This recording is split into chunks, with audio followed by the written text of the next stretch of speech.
저는 2000년에 시작한 그 국내 최초의 온라인 매체고요. 지금은 이제 신문 발행 또 증권 방송까지 종합 미디어로 활동하고 있는 그 이데일리라는 매체에 지금 경제부장으로 일하고 있고요. 예, 과거 이제 2017년에서 18년 동안 그 1년 정도 되는 기간 동안 가상화폐 또 블록체인에 대한 콘텐츠를 열심히 좀 썼었고요. 지금도 계속 관심을 가지고 관련 뉴스나 이슈들을 계속 팔로우업하고 있는 이쪽 분야에 관심이 많은 그냥 기자다 이렇게 생각하시면 될 것 같습니다. 네, 굉장히 기자분들 중에서 되게 활발하게 그 암호화폐 쪽에서 활약하고 계신 기자님으로 보이는데요. 맞으신가요? 예, 예, 자칭 그렇게 생각하고 있습니다. 아, 네, 그러시군요. 그 비트코인 초보자가 가장 알고 싶은 최다 질문 탑 64. 이 책에 대한 소개도 부탁드리겠습니다. 예, 사실은 그 책의 준비는 2017년 아까 말씀드렸던 제가 그 분야에 이제 기자로 활동했던 2017년부터 이제 조금씩 원고를 준비해 왔던 내용들이고요. 그 내용을 2018년 무렵에 책을 내려고 사실은 좀 마음을 먹었다가 부서가 바뀌는 바람에 기자들은 이제 언제든 부서가 바뀌면 그 부서에 해당되는 일들에 집중해서 해야 되기 때문에 증권부로 이제 제가 발령이 나면서 그에 대한 관심을 좀 끊었었어요. 그러다가 이제 한참 시장이 2018년 이후에 암흑기를 좀 맞다가 맞아요.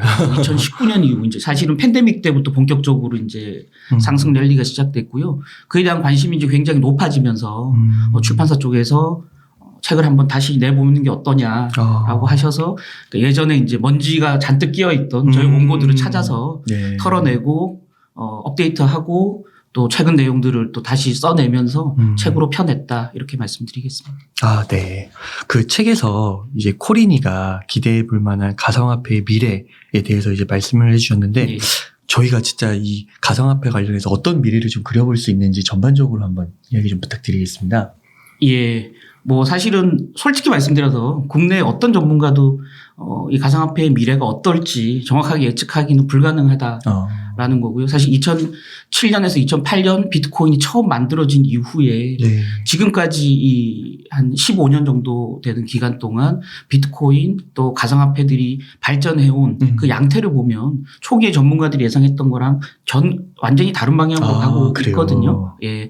그러다 보니까 누구도 자신 있게 미래를 예측할 수는 없겠지만 최근에 나타나는 여러 어떤 단초들을 통해서 한번 그 미래를 점쳐볼 수는 있겠다라고 전제를 깔고 제가 좀 감히 좀 미래를 한번 전망을 해본다면 일단은 초기에 이제 그 비트코인이 한참 그 우리나라에서 투자 자산으로 각광을 받을 때 한참 있었던 논쟁 혹시 기억하시는 분들은 아시겠지만 JTBC 방송에 유시민 씨가 나와서 이거는 그냥 사기야 화폐도 아니야 라고 얘기했지만 지금은 사실은 비트코인이 화폐냐 아니냐를 논하는 사람은 별로 없거든요. 대부분 투자 자산으로 그냥 이해하고 있고요.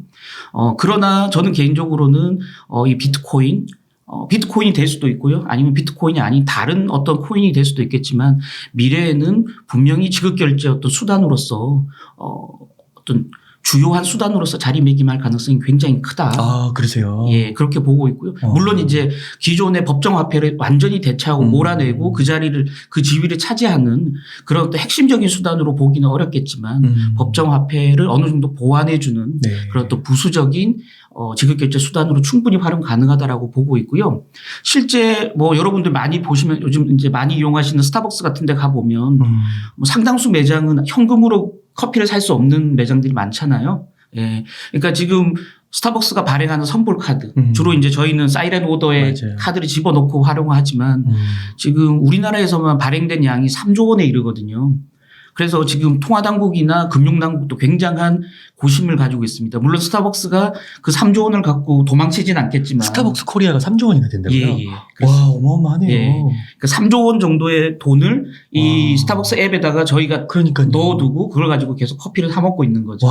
근데 스타벅스는 믿을 만한 글로벌 회사니까 차치하고 만약에 불온한 어떤 생각을 가지고 그 3조 원을 먹고 해외로 날라버리면 이 3조 원을 누가 보상해 줍니까? 근데 이 3조 원은 마치 은행에 정기예금처럼 언제든 꺼내 쓸 수 있고 지급결제를 할 수 있는 수단이지만 예금자 보호도 되지 않고요. 어떤 감독 규제도 받지 않거든요. 근데 이 3조 원이 그냥 마치 화폐처럼 지금 쓰이고 있단 말이죠. 맞아요.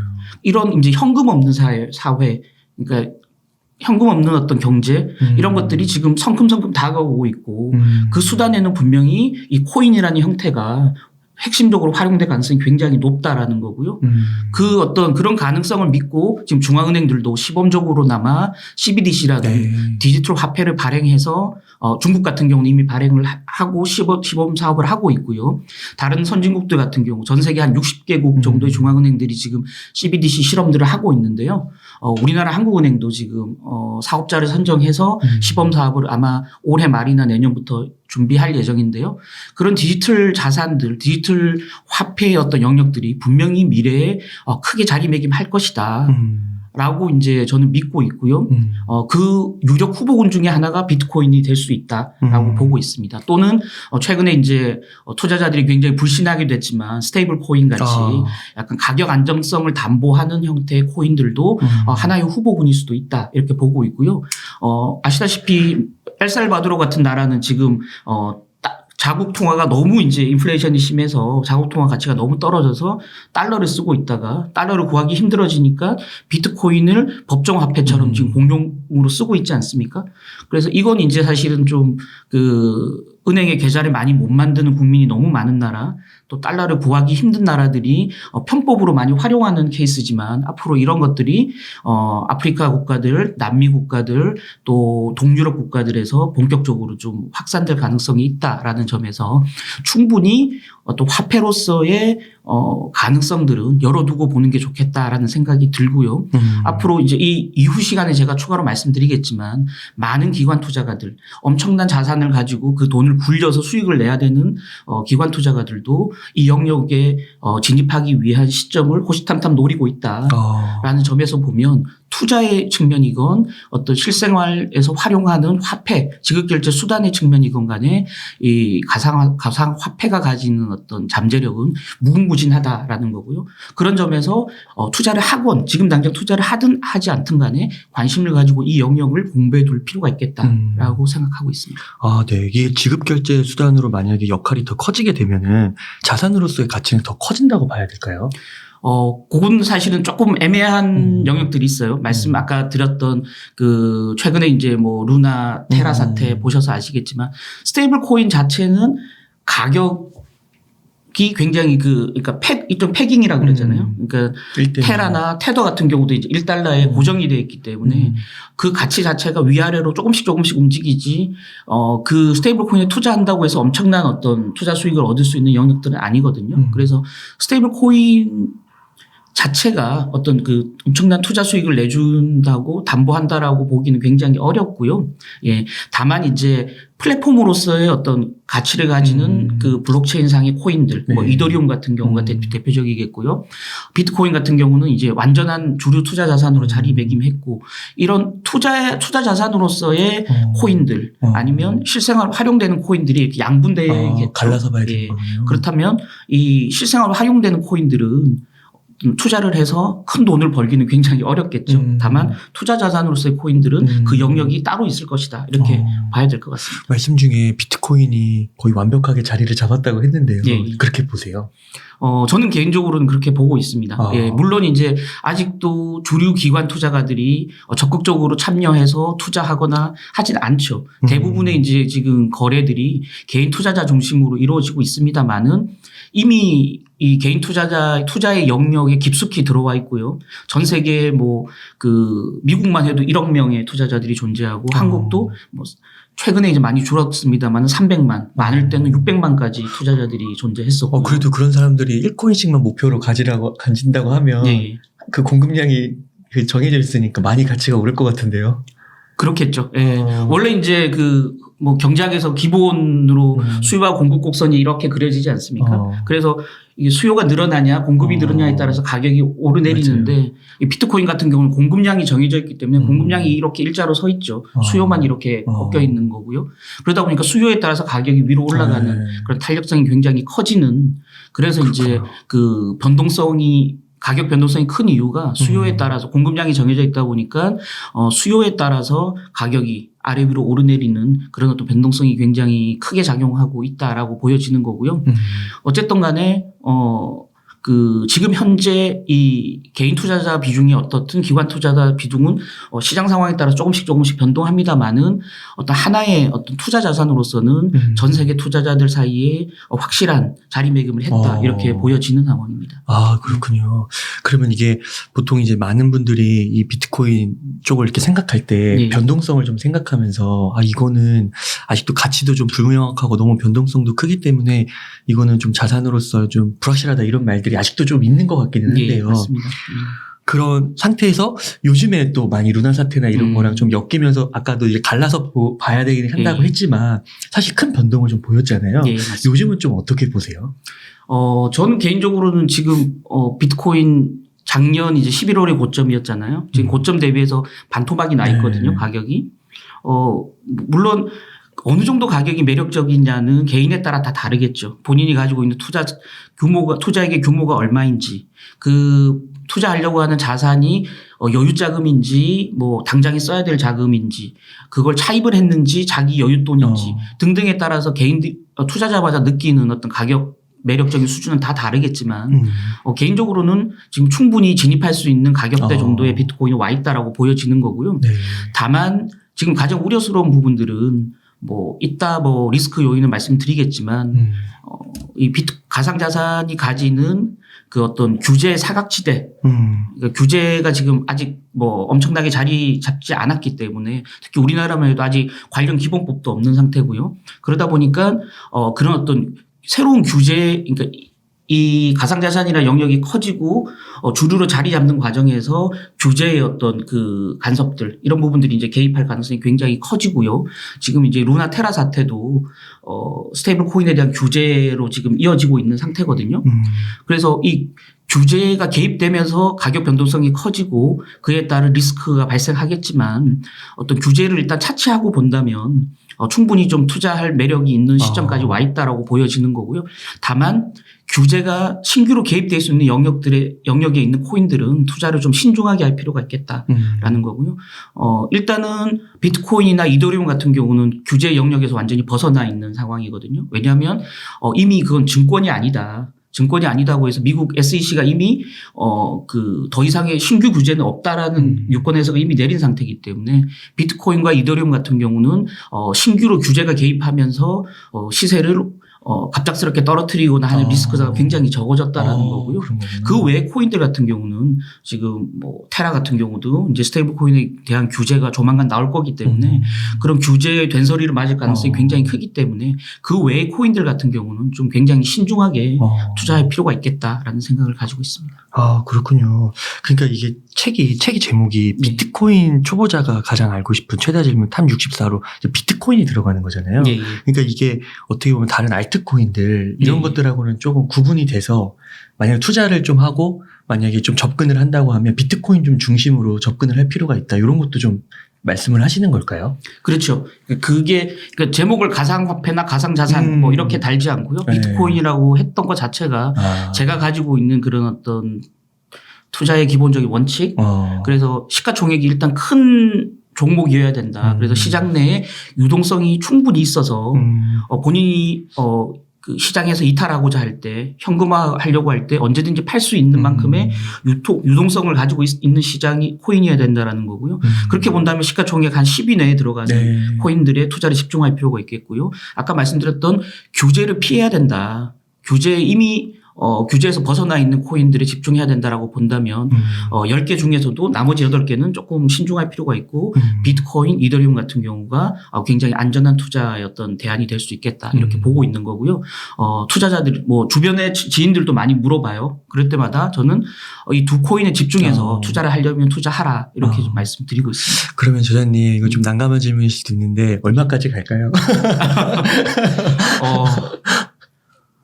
개인적으로 사실 좀 알 수 없고요. 네. 작년 11월에 비트코인 가격이 8,000. 그 역사상 최고점 찍었을 때 저는 굉장히 놀랐어요. 저는 개인적으로 그 수준까지 갈 거라고 믿지 않았었는데 그러세요? 그 숫자를 직접 눈으로 확인하면서 너무 저한테는 충격이었었고요. 있거든요. 지금은 상방을 어느 정도 좀 열어두고 있는 상태입니다. 더 열어두신 거예요? 예. 저 같은 경우 모르겠어요. 이 비트코인이나 또 신규로 투자자들이 기관 투자가들이 물밀듯이 들어올 때 이 시장이 시세를 얼마나 뿜어내는지를 제가 눈으로 확인했었기 때문에 지금은 오만하게 어떤 상단을 제한하고 보지 말고 좀 열어두고 보자. 다만 그렇다고 해서 뭐 1억까지 갈 것인가 2억까지 갈 것인가라는 전망 자체는 지금으로서는 좀 무의미할 수 있겠다라고 보는 거고요. 다만 그 본격적인 기관 투자가들의 유입이 이루어질 때는 그 흐름을 그냥 좀 타고 투자하는 것도 좀 필요하지 않을까라는 생각을 갖고 있습니다. 그때 목격하신 게 어떤 것이었어요? 그렇죠. 지금 이제 사실은 기관 투자가들이 이 코인 시장에 들어와 있는 투자 비율로 보면 뭐 많을 때 한 5%, 적을 때는 한 3% 정도거든요. 그래서 전체 코인을 100이라고 한다, 코인 시가총액을 100이라고 한다면 여전히 95 내지 97%를 개인들이 들고 있는 거거든요. 그렇구나. 개인과 일부 이제 고래들이 들고 있는 거고요. 그 외에 이제 기관 투자가들이 3에서 5% 정도 들고 있습니다. 근데 그게 이제 원래 팬데믹 때 2020년 하반기부터 본격적인 랠리가 오기 전에는 한 1% 정도였거든요. 기관 투자가들의 비중이. 1%가 3%, 5%까지 갈 때 그 시세가 무한정 위로 이제 그 튀어오르는 그런 양상을 봤기 때문에 물론 이제 그 기관 투자가들 지금 5%인 기관 투자가가 50%, 60%까지 가진 않겠죠. 적어도. 예. 그렇더라도 10%, 20%라도 기관 투자가가 이 시장에 이제 진입하게 된다면 가격 상승은 저희가 예상하지 못한 수준까지도 갈 수 있지 않을까. 물론 안정적으로 그럼 그 수준에서 계속 유지할 수 있느냐는 다음의 문제고요. 일단 올라가는 데는 굉장한 시세 탄력성을 받을 수 있다 이렇게 보고 있습니다. 그 기관 투자자들이 앞으로 더 들어올 수 있다라는 가능성은 좀 포착이 되는 건가요? 그렇죠. 그러니까 사실은 이 기관 투자가들이 왜 들어오냐를 사실은 봐야 되는 거거든요. 그래서 모르겠습니다. 지금 이 코인 시장에 기관 투자가들이 3에서 5% 들어왔다 그랬는데 기관들이 샀다 팔았다를 많이 하거든요. 왜냐하면 지금은 중장기 기관 투자가들이 들어온 게 아니고요. 상당수가 해치펀드들입니다. 그래서 해치펀드들은 계속 롱숏을 해야 되고요. 단기적으로 시세에 따라서 좋은 거는 롱하고 실은 나쁘다고 전망되는 거는 숏하고. 그래서 매수 매도를 같이 하면서 시장 수익률에 약간 초과되는 절대 수익률을 내는 게 해치펀드들이거든요. 그래서 지금은 기관 투자가들이 꽤 들어왔다고 하지만 대부분 해치펀드들이고요. 지금 일반 개인들처럼 샀다 팔았다를 반복하고 있습니다.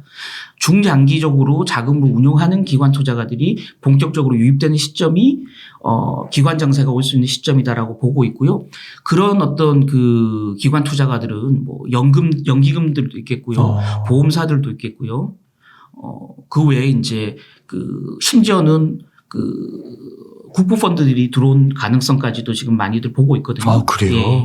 그래서 일부 국부펀드들은 지금 조금씩 그 노르웨이 뭐 석유 엄청 유명하잖아요. 펀드나 이런 데는 지금 조금씩 시범 투자를 하고 있는 상태거든요. 아, 그렇구나.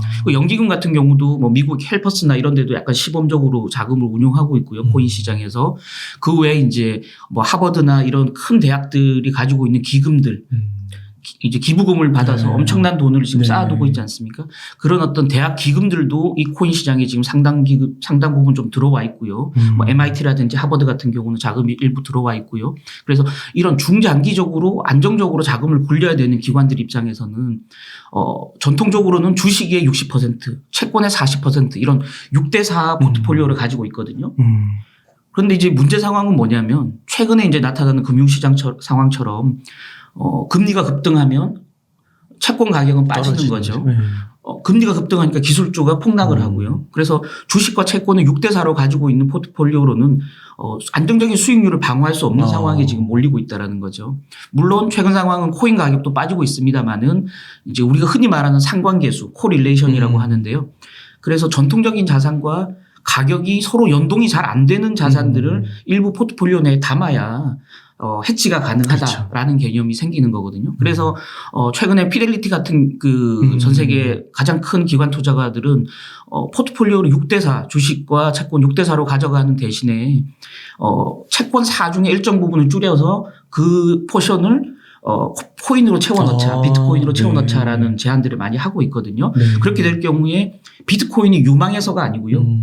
주가가 빠질 때 비트코인이 올라가서 약간 그 수익률을 방어해 주고요. 비트코인이 빠질 때 주식과 채권으로 가격 수익률을 방어하고 이렇게 서로 관련이 없는 그 투자 자산을 같이 담아놔야 이게 가격 방어가 가능하다라는 거거든요. 네. 그런 점에서 보면 중장기적인 기관 투자가들이 안정적인 포트폴리오를 유지해야 되는데 주식 채권 말고 뭘 담지라고 고민하는 과정에서 비트코인이 대안으로 지금 조금씩 우리도 느끼지 못하는 사이에 그렇구나. 조금씩 기관 투자가들의 유입이 이루어지고 있다라는 거고요.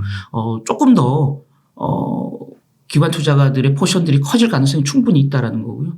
6대 3대 1 정도만 된다고 해도 코인 시장에는 엄청난 기관 유입이 이루어질 거고요. 네. 그렇다면 중장기적인 시세에 따라서 금방 코인은 차익을 얻고 코인 내다 팔지 않는 중장기적인 관점의 투자자들이 많이 자리 잡으면 시장 내 안전판으로 충분히 작용할 수 있다 이렇게 보고 있습니다. 아, 그렇군요. 이번에 좀 비트코인이 나스닥이 좀 흔들릴 때 네. 그 비트코인도 좀 비슷하게 움직였다고 이런 네. 평가들도 좀 있더라고요. 맞습니다. 예. 그런 부분에 좀 어떻게 생각하세요? 그렇죠. 그러니까 사실은 지금 비트코인 가격 또 최근에 이제 기술주의 가격 폭락하기 전에 기술주의 가격들은 일정 부분은 저는 버블이 끼었다고 보거든요. 그게 뭐냐면 팬데믹 때 각국 정부 또 각국 중앙은행들이 엄청난 돈을 풀었지 않습니까? 유동성이 넘쳐나면 결국 그 유동성은 일정 부분은 그 정부에서 지원받은 돈 일정 부분은 생활에 활용하겠지만 생활비로 쓰겠지만 여유 자금들은 대부분 자산으로 운용될 수밖에 없거든요. 그 과정에서 기술주와 코인들이 동시에 이제 가격 상승을 했고요. 일정 부분 거품이 끼어 있다라고 저는 보고 있습니다. 지금 이제 연준을 중심으로 해서 한국은행도 지금 기준금리를 벌써 4번 올렸는데요. 각국 중앙정부도 이제 재정을 푸는 걸 조금씩 멈추고 있는 상황이고요. 각국 중앙은행들은 이제 인플레이션 때문에 돈을 줄이고 있거든요. 오히려 시중 유동성을 흡수하고 있는 상황입니다. 그렇다면 그로 인해 올라갔던 부분들은 좀 빠질 수밖에 없다. 그래서 같이 움직이고 있다라고 보여지는 거고요. 특히 이제 미국 같은 경우 기술주하고 연동이 많이 되는 이유는 2가지 이유라고 저는 보거든요. 첫 번째는 젊은 투자자들이 대부분 기술주와 비트코인을 동일시해서 투자를 같이 하거든요. 그래서 테슬라를 사면서 비트코인도 사고 그러다 보니까 어떤 경우가 생기냐면 얼마 전에 블룸버그 기사를 보니까 지금 미국 젊은이들이 투자하고 있는 이 코인 자산의 한 86%가 언더워터. 그래서 담보 가치를 밑도는 거죠. 대부분 이제 차입을 해서 투자를 하다 보니까 레버리지 담보 가치가 밑도니까 돈을 채워 넣어야 되지 않습니까? 네. 근데 돈이 없으니 이 테슬라나 이런 기술주를 팔아서 그 현금을 가지고 여기 채워 넣고 있다라는 거죠. 그래서 코인 가격이 빠지면 빠질수록 기술주 매도가 커질 수 있다라는 게 이제 블룸버그 기사의 핵심이었고요. 저도 일정 부분 그런 요인들이 충분히 작용하고 있다라고 보고 있고요. 두 번째는 아까 말씀드렸던 지금 그 테슬라나 또 이따 말씀드리겠지만 마이크로 스트래티지 또는 스퀘어 이런 많은 기업들이 지금 비트코인에 실제 투자하고 법인으로 사는 거죠. 그렇죠. 본인들의 현금으로 들고 있어봐야 화폐 가치가 떨어진다라고 생각하니 그 현금을 그냥 이 창고에 금고에 쌓아두지 않고 그걸 비트코인에 투자하는 미국 그 테크 기업들이 굉장히 많거든요. 그러다 보니까 이 비트코인 시세와 그러네요. 이 테크 기업들의 주가가 좀 연동해서 움직이는 경향도 분명히 있다. 그래서 첫 번째는 유동성이 흡수되면서 올라갔던 거품이 같이 좀 빠지고 있다. 두 번째는 비트코인에 어떤 증거금을 추가로 넣기 위해서 기술주를 일부 팔고 있다. 또 세 번째는 아까 말씀드렸던 대로 많은 테크 기업들이 비트코인에 투자하면서 시세가 좀 같이 비슷하게 움직이고 있다라는 거고요. 어느 정도 거품이 빠진다면 둘은 다시 약간 다른 방향으로 갈 가능성이 커진다. 이렇게 보고 있습니다. 그 마이클 세일러 말씀하셔가지고 저도 그 영상 몇 개 보니까 와 그분은 진짜 막 무슨 막 이렇게 전환사채 같은 거 막 발행하시고 맞습니다. 네. 그 세일러라는 CEO인데요. 어마어마하시더라고요. 맞습니다. 예. 또 유튜브 활동을 열심히 하시는데 맞아요. 그분 얘기 들어보면 당장 비트코인 사야 될 것처럼 말씀을 하시는데요.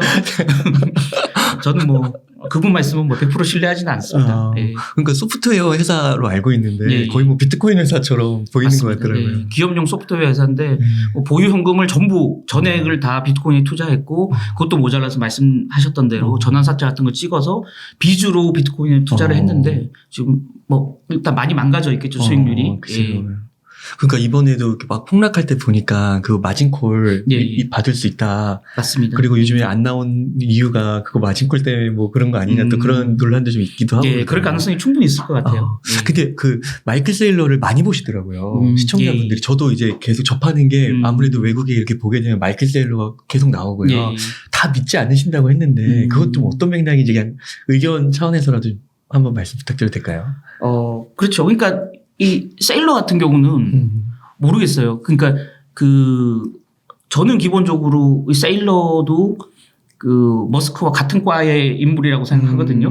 그러니까 결국은 어떤 본인들이 비트코인에 가진 어떤 신념 또는 믿음 이거보다는 본인들의 어떤 사업 수완 또는 장사의 어떤 수단으로 기본적으로 마케팅 용도로 활용하고 있다고 저는 보고 있고요.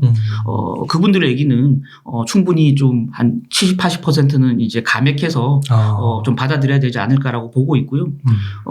저는 여전히 아까도 뭐 비트코인은 여전히 안전한 투자 자산 정도로 저는 이해하고 있다고 말씀드렸지만 그럼에도 불구하고 미래의 비트코인이 어떤 완전한 어떤 그러니까 향후 뭐 10년, 20년까지 비트코인이 지금 지위를 유지할 수 있을 정도로 안정적으로 갈 수 있느냐. 저는 아직도 약간의 퀘스천 마크는 가지고 있거든요.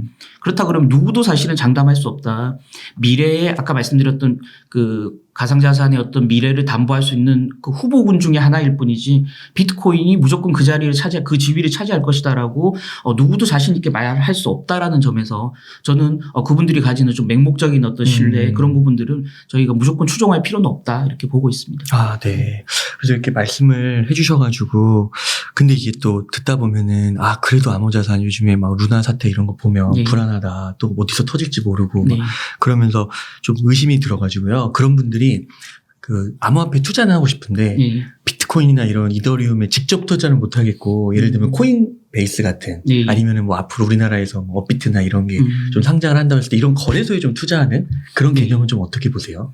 뭐 사실은 리스크는 좀 비슷하다고 저는 이제 보고 있어요. 네. 최근에 이제 미국의 이슈가 됐던 게 로빈후드라는 많이 무료 빠졌죠. 거래 중개 플랫폼이 IPO를 네. 했는데 뭐 주가가 폭락을 했지 않습니까? 네. 결국은 이 로빈후드 같은 경우도 미국의 기술주, 그다음 밈 주식, 그다음에 이제 코인 같은 걸로 무료 거래를 통해서 기본적으로 사업을 일으킨 회사고요. 그 회사가 IPO를 했지만 코인 가격 하락과 동시에 된소리를 맞아버렸거든요.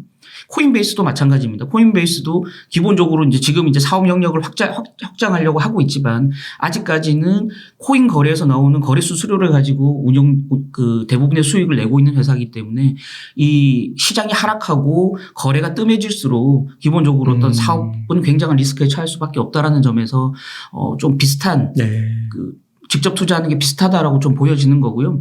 다만 이제 최근에 미국이나 한국 같은데 한국은 이제 최근에 이제 뭐 KB증권 같은 데서 블록체인 업체에 투자하는 그래서 물론 그 중에는 코인을 발행하는 회사도 있고 아니면 블록체인의 어떤 기술만 개발하는 업체도 있는데요.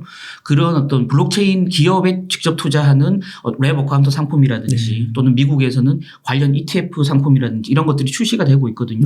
그런 상품들 같은 경우는 전체 투자액의 100%를 다 블록체인이나 코인 업체에 넣는 건 아니고요. 한 70% 정도 투자하고 나머지는 안정적인 수익을 낼 수 있는 미국 국채라든지 국내 국채 같은 데 투자해서 수익률을 방어해주고 있거든요. 그렇다면 기본적으로 그런 ETF라든지 랩 어카운트 상품은 기관 투자 해당 운용하는 기관들의 어떤 운용 능력을 믿고 좀 간접 투자해보는 거는 충분히 좀 성공 가능성이 있지 않을까 이렇게 보고 있습니다. 그래서 몇몇 지금 미국의 블록체인 ETF 같은 경우는 최근 1년 수익률이 100% 넘어가는 상품도 여러 개 있거든요. 또 아까 말씀드렸던 KB증권이 내놓은 블록체인 이코노미 랩이라는 상품도 있는데요. 그것도 지금 시장 수익률의 한 5% 이상 지금 초과 수익을 내주고 있거든요. 계속적으로. 그래서 충분히 그런 어떤 기관들이 운용하는 상품에 간접적인 투자하는 부분은 충분히 성공 가능성이 있다 이렇게 보고 있고요.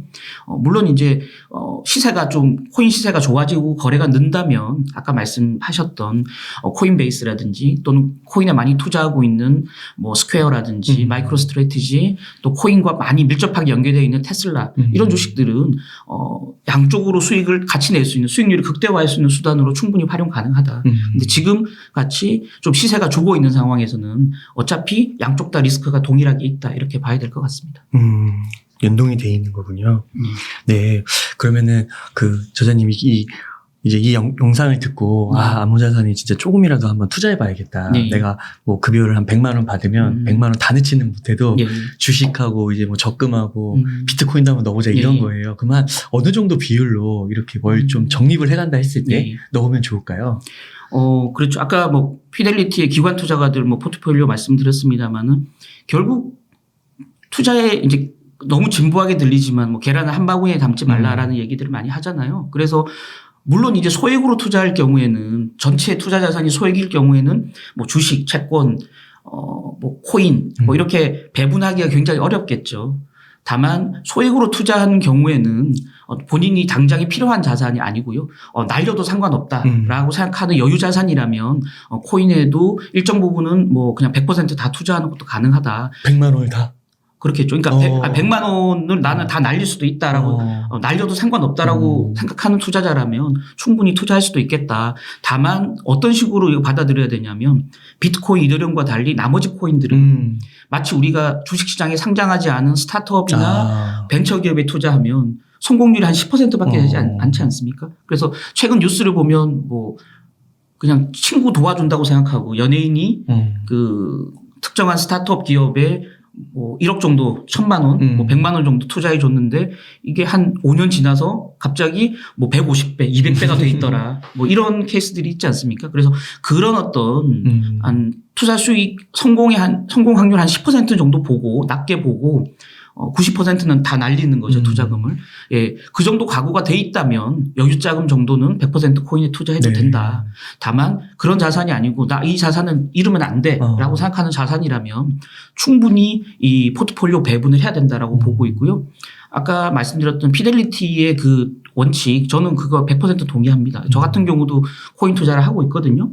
저도 주식, 채권, 코인을 5대 4대 1 정도로 투자하거든요. 코인은 전체 자산의 10% 정도만 투자하고 있습니다. 그것도 다 날려도 괜찮다라고 생각하는 돈을 주로 비트코인, 이더리움만 투자를 하고 있거든요. 저는 절대 뭐 다 날린다는 생각을 안 하고 있지만 두 코인이 시가총액이 가장 큰 두 코인에 투자하고 있기 때문에 기본적으로 조금 많은 돈을 또는 날리면 안 된다고 생각되는 돈이라면 포트폴리오 배분을 충분히 해야 된다고 보고 있고요. 주식, 채권, 그러니까 채권은 대표적인 안전자산을 말씀드리는 거고요. 채권이 아니고 뭐 금이어도 되고요. 뭐 또는 달러여도 되고요. 그래서 5대 4대 1 정도로 투자하는 게 좋지 않을까라고 보고 있고요. 1 중에서도 10% 투자하는 자산 중에서도 나눌 수 있다면 비트코인, 이더리움의 한 90% 그중에 10%를 그 외에 알트코인에 투자하는 게 좀 바람직하지 않을까 이렇게 보고 있습니다. 아, 네. 기본적으로 비트코인, 이더리움을 제외하고는 이제 사업을 시작하는 초기 스타트업에 투자한다고 생각하는 그런 어떤 각오를 가져야 됩니다. 내가 투자한 자산 90% 다 날릴 수 있다. 이 각오로 사실 투자를 해야 된다는 거고요. 네. 그래서 최근에 뭐 투자자들한테 문매를 받고 있는 권도영 씨 같은 경우 사실은 그 태도가 문제였잖아요. 본인이 이 테라 시세가 폭락하기 전에 모 방송에 인터뷰에 나와서 코인 95%는 다 사라질 것이다. 그 사라지는 걸 보는 걸 굉장히 난 즐긴다. 이런 얘기를 하면서 사실은 그 테러 논란이 굉장히 있었는데, 그 테라 폭락을 조장한 분이 그 얘기를 했다는 것 자체가 사실은 공분을 사는 거지만 저는 기본적으로 그 얘기에 100% 공감하거든요. 2017년에 제가 썼던 기사 중에 2017년 당시 상장되어 있는 코인 중에 99%는 사라진다. 이런 기사를 제가 쓰고 엄청난 악플이 달렸었거든요. 근데 지금도 그 신념은 여전히 저는 가지고 있습니다. 99% 코인들은 다 사라질 수 있다. 미래에. 이런 잠재적인 위험을 다 안고 투자를 해야 된다라는 거고요. 또 투자의 시계를 좀 멀리 봐야 된다라는 겁니다. 그래서 물론 뭐 단기적으로 샀다 팔았다 해서 시세를 잘 내는 투자자가 있을 수 있죠. 근데 어쨌든 간에 이 시장은 아까 말씀드렸던 대로 상장사 같은 경우는 다트를 통해서 공시가 다 기업 내용이 공시가 다 되지만 이 코인들은 코인 프로젝트를 운영하는 그 회사들의 세부 내역들을 우리가 다 들여다보기 힘들거든요. 테라도 마찬가지였고요. 테라가 얼마 정도 준비금을 뒤에 가지고 있는지 아무도 몰랐지 않습니까? 결국은 그러다 보니까 기업 내용을 잘 모른다. 그래서 정보의 비대칭성이 굉장히 크다라는 점에서 보면 개인 투자자는 코인에 투자하는 건 굉장한 불리함을 안고 투자하는 거거든요. 그렇다 그러면 내가 불리한 위치에 처해 있다라는 걸 인지하고 그래서 충분히 적은 자산 또는 여유 자산을 소액으로 투자하는 방식이 필요하다라는 거고요. 또 그 시계를 멀리 봐야 된다. 네. 짧은 시기에 샀다 팔았다 해봐야 그들이 가지고 있는 정보를 우리가 따라갈 수 없다라는 점에서 우리의 불리함, 기울어진 운동장을 충분히 인정하고 투자하는 자세가 좀 필요하다 이렇게 보고 있습니다. 아, 네. 제 지인들한테 네. 얼마 전에 좀 PPT로 강의했던 내용인데요. 강의까지는 아니고요. 여기 요 정도 예. 보시기 편하시겠어요. 이렇게 하셔야 될 것 같습니다. 예. 네. 이 중에서 좀 말씀드리고 싶은 부분을 좀 언급해 보겠습니다. 그러면. 네. 최근에 이제 그 굉장히 좀 관심을 끄는 뉴스, 그러니까 코인 시장을 유심히 지켜보는 투자자라면 제일 관심이 많은 부분이 ETF일 거예요, 아마. 예, 아까 블록체인 ETF도 잠깐 말씀드렸지만 블록체인 ETF는 이 비트코인과 이더리움에 투자하는 ETF랑 완전히 다른 개념이고요. 그건 이제 기업에 직접 투자하는 ETF고요. 이 비트코인, 이더리움의 수익률에 따라갈 수 있는 ETF, 간접 투자를 원한다라는 개인들이라면 이 미국에서 비트코인, 이더리움 ETF가 언제 승인을 받을지에 대한 관심이 굉장히 높거든요. 이게 승인을 받는다면 기본적으로 이 시세가 한번 다시 불을 뿜을 가능성이 굉장히 커진다라는 거고요. 그거는 뭔가 이렇게 거래 용이성 때문에 그런 건가요? 그렇죠. 그러니까 ETF 같은 경우는 일종의 우리 인덱스 펀드라고 생각하면 됩니다. 인덱스 펀드는 그 펀드가 그러니까 만약에 코스피 인덱스 펀드다. 그러면 코스피의 주요 시가총액 큰 종목들을 주식을 사 담아서 그 코스피 지수 상승률에 따라가도록 이렇게 지금 설계된 펀드를 우리가 인덱스 펀드라고 하는데요. 인덱스 펀드를 개별 주식처럼 거래소에 상장시킨 겁니다. 그게 ETF거든요. 그래서 펀드에 들락날락 가입하고 해지하는 절차를 번거로운 절차 없이 주식시장에서 간단하게 펀드를 사고 팔 수 있게 해준 게 ETF거든요. 네. 그러면 ETF에 자금이 들어온다. ETF를 운용하는 자산 운용사가 있고요. 거기에 투자 자금이 들어오면 비트코인, 이더리움 가격 상승률을 그대로 이제 따라가야 되기 때문에 그 들어온 자금을 가지고 비트코인, 이더리움 무조건 사야 되겠죠. 그리고 그걸 일정 부분은 샀다 팔았다 하겠지만 대부분 안정적으로 그 해당 ETF가 사라질 때까지는 안정적으로 그 비트코인과 이더리움을 계속 보유하고 있어야 되거든요.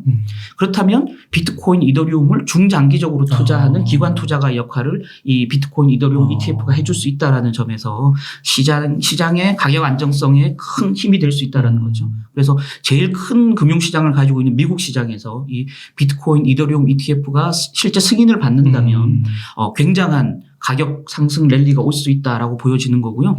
여기 이제 그래프를 보여드릴 수는 없지만 실제 이제 금 같은 경우도 금 실물을 사고 파는 시장도 분명히 존재하지만 대부분의 금 투자자들은 금 선물을 사고 팔거든요. 또는 금 ETF를 사고 팔거든요. 금 ETF가 처음 만들어진 시점 이후에 금 가격이 글로벌 금 선물 가격이 10배 이상 급등하는 양상을 보였었거든요. 그렇구나. 그렇다면 비트코인, 이더리움 비슷하겠네요. ETF가 승인될 경우 그 어떤 시세를 충분히 따라갈 가능성이 있다라는 점에서 디지털 금이니까. 그렇죠. 네, 비트코인, 이더리움 ETF 승인과 관련된 뉴스들을 좀 꾸준히 지켜볼 필요가 있겠다라는 거고요. 저는 개인적으로 2년 내지 3년 내에 그래요? 이 미국 SEC의 승인을 충분히 받을 수 있다 이렇게 보고 있고요. 최근에 이제 이 스테이블 코인이라든지 어떤 그런 그 코인 시장에 대한 미국 금융당국의 규제들이 이제 하나둘 자리를 잡는다면 규제 역설이라고 하잖아요. 규제가 들어오면 당장의 시세는 하락할 수 있지만 규제가 자리 잡은 이후에는 해당 코인 시장은 제도권 내에 확실히 편입이 되면서 어떤 ETF라든지 이런 다양한 파생 상품들, 금융 상품들이 당국으로부터 승인을 받을 가능성이 오히려 높아진다라고 오히려 더 본다면 예, 이런 규제로 인해서 시세가 하락할 경우에는 바닥권에서는 충분히 저가 매수를 하고 이런 호재 ETF 승인 같은 호재를 노리는 중장기적인 투자가 좀 필요하지 않을까 이렇게 보고 있습니다. 네. 아까도 잠깐 말씀드렸지만 규제 역설을 얘기했는데 단기적으로는 이 코인 시장에 닥친 가장 큰 리스크는 역시 규제라고 저는 봅니다. 최근에 이제 한국 시장에서 작년에 한참 이제 뜨거웠던 그 이제 자금 세탁이라든지 또는 그 KYC라고 해서 그 고객 확인 제도 뭐 이런 것들이 사실은 특근법이라는 이름 하에 제도가 만들어졌었는데요. 지금 이제 윤석열 정부 하에서 디지털 자산 기본법이라든지 이런 이제 코인 시장을 직접 규제하는 법들이 이제 지금 만들어질 준비를 하고 있거든요. 국회 내에서. 그래서 이게 들어올 경우에는 단기적으로는 시장이 약간 흔들릴 가능성이 있겠고요. 또 스테이블 코인 테라 사태 때문에 지금 미국 재무부 같은 경우도 스테이블 코인 규제책을 조만간 내놓을 예정인데요. 규제가 들어오면 시장은 당장에 좀 시세가 흔들리겠죠. 예. 그게 단기적으로는 가장 큰 리스크다. 다만, 이 규제로 인한 가격 하락은 저가 매수의 기회가 될 수 있다라는 점에서 규제 관련 뉴스를 계속 예의주시하실 필요가 있겠고요. 그로 인한 시장의 어떤 그 안정화에 대한 기대도 좀 멀리 내다보면서 투자하는 전략들이 좀 필요하다. 이렇게 말씀드리고 싶습니다. 네. 오늘 인터뷰를 하면서 비트코인 암호 자산에 대한 이해와 함께 특히 이제 비트코인에 대한 이해가 정말 이렇게 더 분명해질 것 같고요. 그래서 이 초보자가 가장 알고 싶은 최다 질문 탑 64는 어떻게 보면 이제 기자님께서 계속 기사도 쓰시고 또 이렇게 만나시면서 가장 많이 받았던 질문 그거를 이제 추려가지고 리스팅 하셔가지고 써줬다 이렇게 좀 봐도 될까요? 이 책이? 네, 그렇습니다. 예. 사실은 제가 주변인들한테 이 시장을 취재하고 2017년부터 기사를 쓰면서 가장 많이 들었던 얘기들이 뭐 언제 사도 돼? 어떻게 거래하는 거야? 뭐 이런 얘기들을 사실은 수도 없이 들었고요. 그런 이제 저한테 왔던 던져진 질문들, 그것들을 다시 이제 기억해내고 그걸 이제 카테고리별로 나눠서 이 책을 썼다라고 이제 보여지는, 그렇게 이제 말씀드릴 수 있겠고요. 아마 이 책 자체가 아주 쉽게 받아들여지지는 않을 겁니다. 코인 시장을 잘 모르는 개인들이라면 아까도 잠깐 말씀드렸지만 중학생인 저희 아들도 생각보다 굉장히 어렵다. 아빠 책을 좀 더 쉽게 써야 될 것 같다라고 저한테 이제 조언을 해줬는데요. 나중에 이제 저도 이제 책이 나왔을 때 읽어보니까 왜 좀 더 쉽게 쓰지 못했을까라는 좀 후회와 반성이 좀 있었는데요. 계속적으로 제 책뿐만이 아니고 앞으로도 이 코인과 관련된 보다 쉽고 또 독자들이 잘 수용할 수 있는 수용도 높은 콘텐츠를 계속 써낼 예정이고요. 그것들이 책이 되든 안 되든 계속 이데일리 또 이정훈이라는 이름을 계속 네이버상에 검색해 보시면 아마 많은 콘텐츠들을 확인하실 수 있을 거다 이렇게 말씀드리겠습니다. 저는 개인적으로 그 비트코인하고 이더리움 투자를 해오면서 그 책을 좀 이렇게 읽다가 투자도 해오고 이랬는데 이 책을 통해서 굉장히 많은 부분이 개념이 잡히고 분명해졌거든요. 그래서 앞으로 또 좋은 책들 많이 써주시면 너무 좋을 것 같습니다. 너무 감사합니다. 예, 기자님 그러면은 혹시 끝으로 좀 시청자분들께 전하고 싶으신 말씀 있으실까요? 예, 계속 거듭해서 말씀드립니다. 2017년에 하나 에피소드를 소개해드리면 저희 회사 이제 후배 중에 한 명이 저한테 코인을 사도 되냐라고 질문했고 내가 이제 이더리움을 추천했었는데 그 친구가 이제 투자해서 그 얘기를 해도 되나 모르겠습니다. 실제 가명으로. 이제 적절한 시점에 엑시스를 해서요. 아파트를 샀어요. 그런 친구도 있더라고요. 그래서 그런 어떤 조언들 또 주변에 이제 이 귀동냥으로 이렇게 투자해서 운 좋게 그렇게 이제 재산을 불린 사람들도 있지만 대부분이 다 그렇게 투자하는 사람들의 끝은 사실은 좋지 않더라고요. 그래요? 예. 왜요? 그러니까 스스로 공부하고 학습하고 아까도 말씀드렸지만 이 비트코인, 이더리움을 제외하고 나머지 코인들은 우리가 한 번도 접하지 못했던 또는 이제 막 사업을 시작하는 스타트업이다 이렇게 생각하셔야 되고요. 해당 정보는 웹사이트 상에 널려 있지 않습니다. 네. 그래서 본인이 직접 찾아다니고 해당 프로젝트의 트위터를 계속 찾아다니고 커뮤니티 모임에 들어가서 정보를 계속 공유하고 부단한 스터디와 학습이 아니면 해당 코인에 절대 투자하시면 안 되고요. 네, 그래서 그런 어떤 투자하기 전에 학습하는 자세, 본인이 직접 발로 뛰면서 모든 정보를 다 캐치하겠다라는 그런 어떤 번거로움을 스스로 감수하지 않으려면 사실은 좀 투자를 자제하시라 이렇게 말씀드리고 싶고요. 그만큼 위험한 투자의 영역이다 이렇게 다시 한번 당부드리고 싶고요. 제 책이 됐건 아니면 뭐 다른 책들 또 뭐 여러 유튜브 채널에서도 코인에 관한 뭐 컨텐츠들이 많이 넘쳐나니까요. 그런 컨텐츠들 보시면서 학습하고 본인이 분명한 신뢰 또는 믿음이 섰을 때 투자의 어떤 결단을 내리시는 자세가 좀 필요하다라는 거고요. 직접 투자를 하시더라도 아까 말씀드렸지만 여유 자금을 가지고 또 긴 안목에서 안전하게 투자하는 전략이 좀 필요하다. 그래서 거듭 당부를 드리겠고요. 제가 드리는 말씀이 마치 지금 당장 코인에 투자하고 코인을 사면 엄청난 부를 얻을 수 있어. 이렇게 부추기는 얘기로 들리지 않도록 항상 제가 좀 신중하게 말씀을 드리려고 하는데요. 저 스스로는 이제 비트코인과 이더리움에 대한 신뢰가 확실히 있다 보니까 조금 투자자들한테는 독자분들에게는 시청자분들에게는 저 친구가 엄청나게 지금 뭐 광을 팔고 있다. 이렇게 받아들일 수 있을 것 같은데요. 네. 그런 부분은 아니고요. 마지막으로 좀 발언의 기회를 주셨기 때문에 다시 한번 그 당부의 말씀을 통해서 좀 제가 드리는 말씀을 끝맺고 싶습니다. 네. 어떻게 보면은 이번에 이제 루나 사태를 통해서 좀 분위기가 좀 이렇게 싸잡아가지고 후용할 수 있는데 이렇게 나와주셔서 너무 감사드리고 저도 개인적으로 이제 투자를 하고 있는 상태에서 오늘 너무 유익하고 좋았던 시간 같습니다. 감사합니다. 그리고 또 말씀해주신 게 또 그 자산 배분, 모델 4대1 피델리티 이런 사례들을 통해서 시청자분들이 아마 정말 전하시고자 하는 그 메시지를 분명하게 이해하지 않으셨을까 싶습니다. 네, 그러면은 기자님 오늘 인터뷰 한 요 정도에서 마무리하도록 하겠습니다. 이렇게 해서 비트코인 초보자가 가장 알고 싶은 최다 질문 탑 64의 저자이신 이정훈 기자님을 모시고 이야기를 나눠봤습니다. 긴 시간 동안 유익한 인사이트 많이 나눠주셔서 감사의 말씀 드립니다. 오늘 고생 많으셨습니다. 감사합니다.